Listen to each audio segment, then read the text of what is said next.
पेशावर से एक और फरमाइश आई है, बाबर साहब ने पूछा है कि अर्थ और ग्राउंड में क्या फ़र्क है, ये मैं एक्सप्लेन कर दूं। और दूसरा, न्यूट्रल और ग्राउंड में क्या फ़र्क है, ये भी मैं एक्सप्लेन कर दूं। तो मेरी गुजारिश ये है कि आप ऐसे सवाल ज़रूर पूछा करें अपने कमेंट्स में लिख के, ताकि मैं उसी पर नेक्स्ट वीडियो बनाऊं। तो बाबर साहब, आपने आपकी फरमाइश में आज पूरी कर रहा हूं इंशाल्लाह। अर्थ और ग्राउंड तो एक ही बात है, अर्थ और ग्राउंड में कोई फ़र्क नहीं होता। अलबत्ता न्यूट्रल और ग्राउंड या न्यूट्रल और अर्थ में फ़र्क होता है। अभी मैं इसको एक्सप्लेन करता हूँ कि ये फ़र्क क्या है। लेकिन मैं पहले आपको अर्थ या ग्राउंड बनाने का एक तरीका सिखा देता हूँ। एक गड्ढा खोदा जाता है, जिस तरह के से ये गड्ढा है ज़मीन के अंदर, और इस गड्ढे के अंदर एक 2 इंच का पाइप सेंटर में खड़ा कर दिया जाता है, और फिर जहाँ तक पानी आता है तकरीबन वहाँ तक इसकी खुदाई कर लेते हैं, या जहाँ तक अच्छी नमी मिल जाए आपको वहाँ तक इसकी खुदाई कर लेते हैं। और उसके बाद तकरीबन 1 फुट तह जो है वो नमक की, सोडियम क्लोराइड जिसको हम कहते हैं, और फिर 1 फुट तकरीबन चूना, फिर 1 फुट नमक, फिर 1 फुट चूना, फिर 1 फुट नमक, और फिर 1 फुट चूना। इस तरीके से करके आप इसको सतह ज़मीन तक ले आए।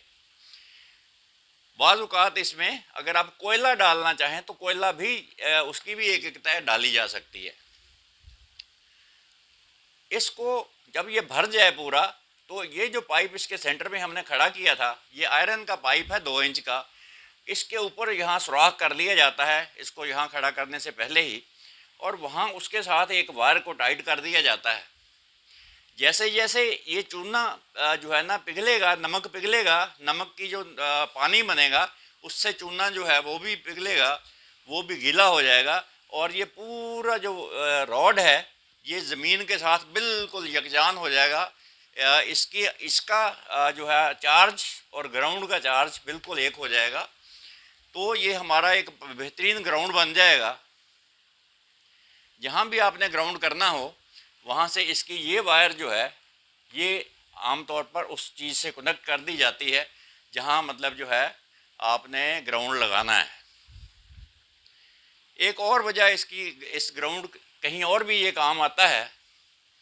आमतौर पर जो बड़ी ऊंची बिल्डिंग्स होती हैं, वहाँ जब बारिश के दिनों में बादल वगैरह हुए होते हैं और बिजली चमक रही होती है और बिजली की आवाज़ भी आ रही होती है, तो वो जो बादल आपस में डिस्चार्ज होते हैं तो वो बाद औक़ात ज़मीन के साथ भी डिस्चार्ज हो जाते हैं, उनका चार्ज जो है। तो बड़ी बिल्डिंग्स के ऊपर एक लाइटनिंग अरेस्टर लगाते हैं, और ये वायर उस बिल्डिंग की छत तक लेके जाते हैं, ऊपर तक, उसकी चोटी तक, ताकि वहाँ से अगर फ़र्ज़ करें चार्ज डिस्चार्ज हो, बादलों का चार्ज डिस्चार्ज हो, तो बिल्डिंग को नुकसान ना पहुँचाए, बल्कि यहाँ आके ग्राउंड हो जाए, अर्थ हो उसको मिल जाए। तो ये तो इस अर्थ के बनाने का एक फ़ायदा है।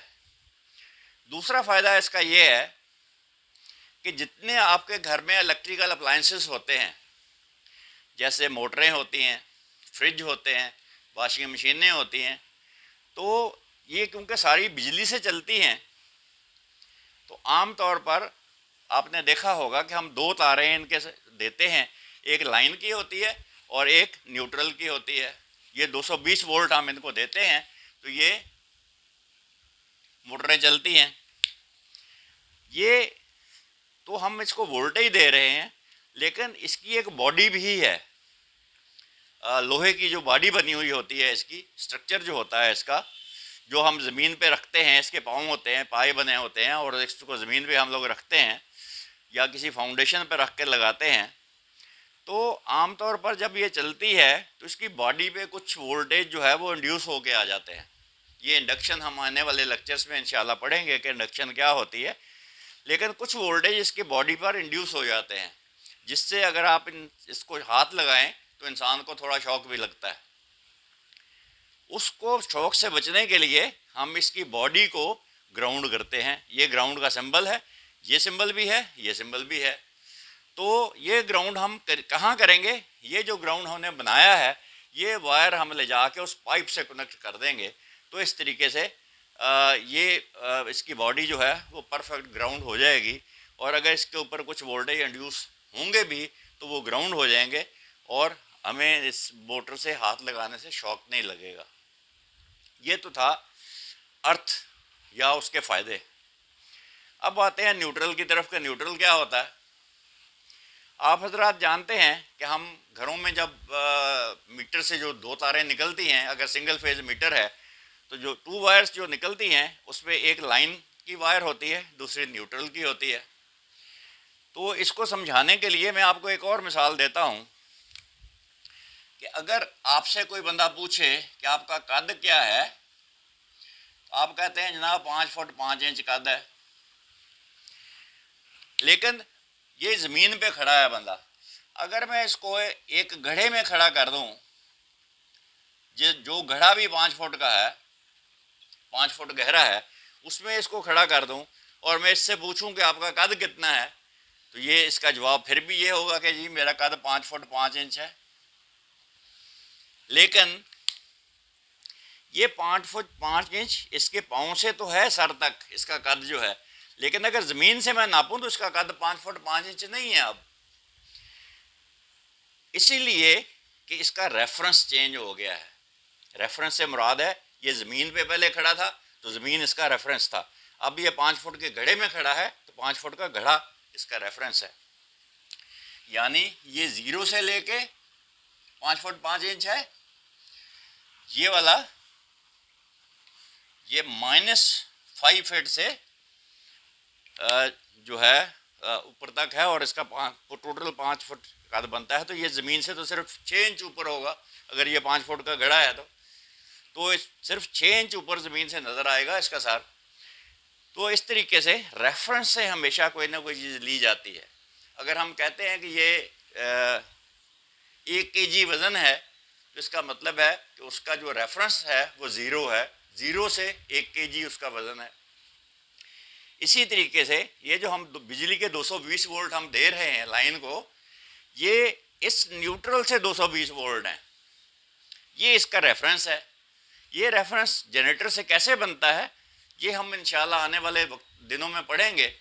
मैं आपको समझाऊंगा कि न्यूट्रल कैसे बनता है, लाइन कैसे बनती है, फेज़ कैसे जनरेट होता है। लेकिन फ़िलहाल आप ये समझ लीजिए कि ये इस 220 वोल्ट का रेफरेंस है।